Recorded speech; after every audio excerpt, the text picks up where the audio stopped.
Баршаңызға қайырлы күн достар. Менің каналыма қош келдіңіздер. Видеоны толығымен көріп, лайк басуды ұмытпаңыздар.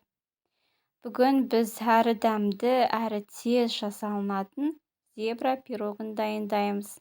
Ал кеттік достар, онда бірге дайындап көрейік.